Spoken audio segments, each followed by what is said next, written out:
नमस्ते दर्शकों, आप देख रहे हैं द रियल स्टोरी, जहां हम सच्चाई को बिना किसी लाग लपेट के आपके सामने लाते हैं। आज हम बात करेंगे एक ऐसी वीरांगना की जिन्होंने न केवल देश की रक्षा की बल्कि अपनी वीरता और नेतृत्व से हर भारतीय का दिल जीता।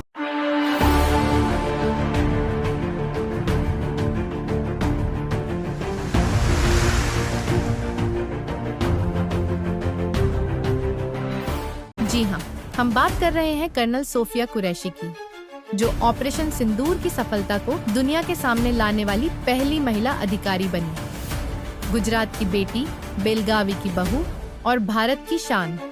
सोफिया की कहानी देशभक्ति, प्रेम और परिवार की गौरवशाली गाथा है। लेकिन हाल ही में उनके खिलाफ एक विवादास्पद बयान ने देश को हिलाकर रख दिया। बेटियों के सिंदूर उजाड़े थे। आइए इस पूरी कहानी को विस्तार से जानते हैं। सोफिया कुरैशी का जन्म 1974 में गुजरात के वडोदरा में एक सैन्य परिवार में हुआ। उनके दादा भारतीय सेना में धार्मिक शिक्षक थे, पिता ताज मोहम्मद कुरैशी और चाचा इस्माइल अव्वली बीएसएफ में सूबेदार रहे। उनकी परदादी ने 1857 की क्रांति में हिस्सा लिया था और उनके पिता ने 1971 के भारत पाक युद्ध में देश की सेवा की। इस सैन्य परंपरा के बीच पली बड़ी सोफिया ने वडोदरा के तांडलजा में अपने 3 भाइयों और 1 बहन के साथ बचपन बिताया।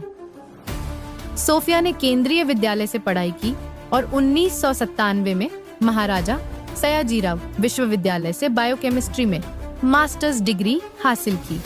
वह पीएचडी कर रही थी, लेकिन जब उन्हें भारतीय सेना में महिला अधिकारियों की भर्ती की खबर मिली तो उन्होंने अपनी पढ़ाई छोड़ दी और 1999 में ऑफिसर्स ट्रेनिंग अकादमी के जरिए सेना में कमीशन प्राप्त किया। उनकी जुड़वां बहन शाइना सुनसारा ने बताया कि सोफिया ने हमेशा देश की सेवा का सपना देखा था और यह सपना उन्होंने पूरा किया। सोफिया कुरैशी ने भारतीय सेना के कॉर्प्स ऑफ सिग्नल्स में शामिल होकर इतिहास रचा।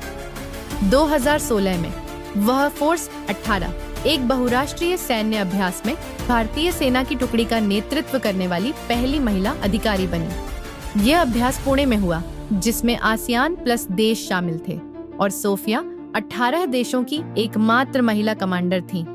तत्कालीन दक्षिणी सेना commander lieutenant general Bipin Rawat ने उनकी इस उपलब्धि को पूरी तरह से योग्यता पर आधारित बताया।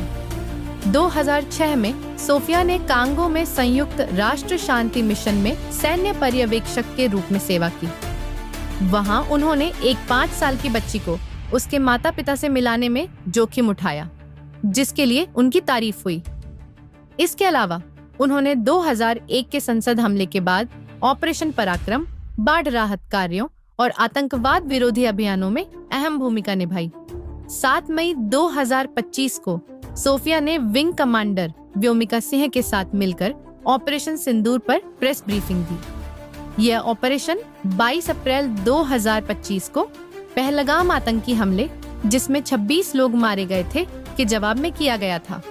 सोफिया ने बताया कि सुबह 1:05 से 1:30 के बीच भारतीय सेना, नौसेना और वायुसेना ने मिलकर पाकिस्तान और पोके में जैश-ए-मोहम्मद, लश्कर-ए-तैयबा और हिजबुल मुजाहिदीन के 9 आतंकी ठिकानों को नष्ट किया। उनकी स्पष्ट और आत्मविश्वास भरी ब्रीफिंग ने देश को गौरवान्वित किया।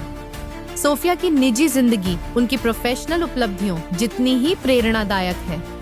2015 में उन्होंने कर्नाटक के बेलगावी जिले के गोकाक तालुका के कोन्नूर गांव के कर्नल ताजुद्दीन बागेवाड़ी से प्रेम विवाह किया, जो एक लव कम अरेंज्ड मैरिज थी। दोनों की मुलाकात झांसी में सेना में सेवा के दौरान हुई। आज सोफिया जम्मू में और ताजुद्दीन झांसी में कर्नल के पद पर तैनात हैं। सोफिया और ताजुद्दीन के 2 बच्चे हैं। 18 साल का बेटा समीर, जो भारतीय वायुसेना में शामिल होने की तैयारी कर रहा है, और बेटी हनीमा, जो सेना में जाने की इच्छा रखती है।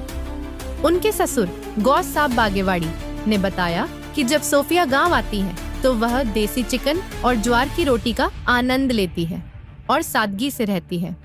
ऑपरेशन सिंदूर की ब्रीफिंग के बाद कोन्नूर में उनके घर पर ईद जैसा माहौल था, जहां लोग हिंदुस्तान जिंदाबाद और जय हिंद के नारे लगाने आए। गौस साहब ने कहा, मुझे गर्व है कि मेरे बेटे और बहू दोनों देश की सेवा कर रहे हैं। मैंने अपने दूसरे बेटे जो फायर ब्रिगेड में है से कहा है कि अगर युद्ध हुआ तो उसे सबसे पहले स्वयं सेवक बनना चाहिए। उनकी यह भावना देशभक्ति की सच्ची मिसाल है। सोफिया कुरैशी की वीरता और उपलब्धियों पर तब एक काला साया पड़ा जब मध्य प्रदेश के कैबिनेट मंत्री विजय शाह ने 13 मई 2025 को इंदौर के महू में एक हलमा कार्यक्रम के दौरान उनके खिलाफ शर्मनाक और सांप्रदायिक बयान दिया। यह बयान न केवल कर्नल सोफिया का अपमान था, बल्कि भारतीय सेना, महिलाओं और देश की एकता पर हमला था।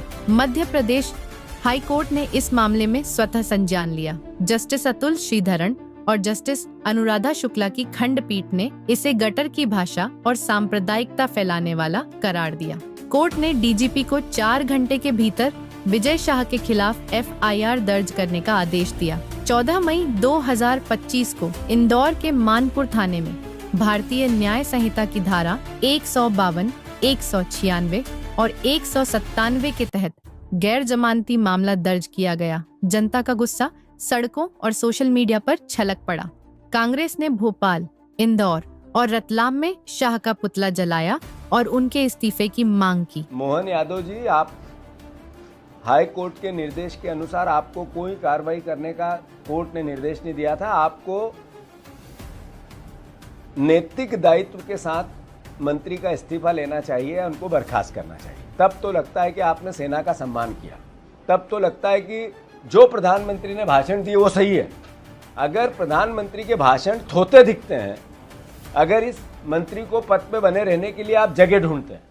सोशल मीडिया पर जो सा justice for Sofiya Qureshi trend हुआ और कई यूजर्स ने लिखा, सोफिया हमारी शान है, शाह को सजा मिलनी चाहिए। बीजेपी ने डैमेज कंट्रोल के लिए तुरंत कदम उठाए। मध्य प्रदेश बीजेपी नेताओं ने सोफिया के परिवार से मुलाकात कर माफी मांगी और दिल्ली हाईकमान ने शाह को तलब कर नाराजगी जताई। विजय शाह का यह बयान बीजेपी के लिए बड़ा संकट बन गया है, खासकर तब जब पार्टी आतंकवाद के खिलाफ एकजुटता का संदेश दे रही थी। विजय शाह ने जब इस मामले में राहत के लिए सुप्रीम कोर्ट का दरवाजा खटखटाया तो कोर्ट ने उन्हें जमकर फटकार लगाई। अदालत ने कहा कि माफी मांगने से कुछ नहीं होता। अदालत ने मध्य प्रदेश के डीजीपी को इस मामले में 20 मई सुबह 10 बजे तक SIT स्पेशल इन्वेस्टिगेशन टीम का गठन करने के निर्देश दिए हैं। टीम में 3 अफसर शामिल होंगे, जिनमें एक महिला अफसर भी शामिल होगी। इस बीच सूत्रों के मुताबिक बीजेपी हाईकमान इस मामले में अदालत के अगले रुख का इंतजार कर रही है।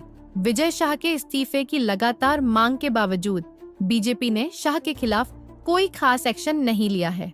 बीजेपी पहले भी शाह के विवादों पर नरम रुख अपनाती रही है, लेकिन अब ऐसा करना पार्टी की छवि को और नुकसान पहुंचा रहा है। इतना तय है कि या तो कोर्ट के आदेश पर या फिर आने वाले संभावित मंत्रिमंडल में फेरबदल के दौरान विजय शाह को पद से हटाया जा सकता है। अभी विपक्ष के हमले से बचने के लिए बीजेपी ने फैसला कोर्ट पर डाल दिया। कांग्रेस कितने नाटक कर ले, कांग्रेस को मालूम है कि सब जुडिशियली मामला है। जब न्यायालय के समक्ष सारा मसला है तो न्यायालय से बढ़ के तो वो नहीं हो गए। और जिस बात को लेके वो नाटक बता रहे हैं, नेता प्रतिपक्ष पे भी मुकदमा था, वो इस्तीफा अपने नेता प्रतिपक्ष से मांग ले। न्यायालय का जब भी अपमान करने का मौका होगा, कांग्रेस कभी बाज नहीं आएगी। कांग्रेस अतीत में इलाहाबाद की घटना से याद करे कि इलाहाबाद हाईकोर्ट ने प्रधानमंत्री रहते हुए कांग्रेस की नेता श्रीमती इंदिरा गांधी के खिलाफ फैसला दिया। बदले में कांग्रेस ने आपातकाल लगवा दिया पूरे देश के लिए। इलाहाबाद हाईकोर्ट के बाद सुप्रीम कोर्ट ने फैसला दिया 3 तलाक का। उस 3 तलाक के पूरे मसले को बदलने का काम कांग्रेस ने सुप्रीम कोर्ट से हुए निर्णय के खिलाफ लोकसभा से निर्णय कानून बदलवा दिया। ये तो यशस्वी प्रधानमंत्री की सरकार है, जिनने न्यायालय के उस सम्मान का भी निर्णय किया जो आज से 40 साल पहले 3 तलाक के मामले में हुआ था। और दोबारा अभी यशस्वी प्रधानमंत्री ने राम मंदिर के मसले को के सुप्रीम कोर्ट ने निर्णय दिया, तो हिंदू मुस्लिम एकता रखते हुए जिस ढंग से निर्णय को लागू कराया, ये हमारी सरकार ही है कि हम न्यायालय के निर्णय का पालन करते हैं। कर्नल सोफिया कुरैशी की कहानी साहस, समर्पण और नारी शक्ति की मिसाल है। वह न केवल गुजरात की बेटी और बेलगावी की बहू है, बल्कि पूरे भारत की शान है। विजय शाह जैसे नेताओं के बयानों के बावजूद सोफिया और उनका परिवार देशभक्ति की सच्ची तस्वीर पेश करते हैं। हमारी अपील है कि आप ऐसी वीरांगनाओं का सम्मान करें और देश की एकता के लिए आवाज उठाएं। इस वीडियो को लाइक, शेयर और सब्सक्राइब करें ताकि द रियल स्टोरी ऐसी प्रेरणादायक कहानियां आप तक पहुंचाता रहे। कमेंट में बताइए कि आपको सोफिया कुरैशी की कहानी में क्या सबसे ज्यादा प्रेरित करता है। जय हिंद।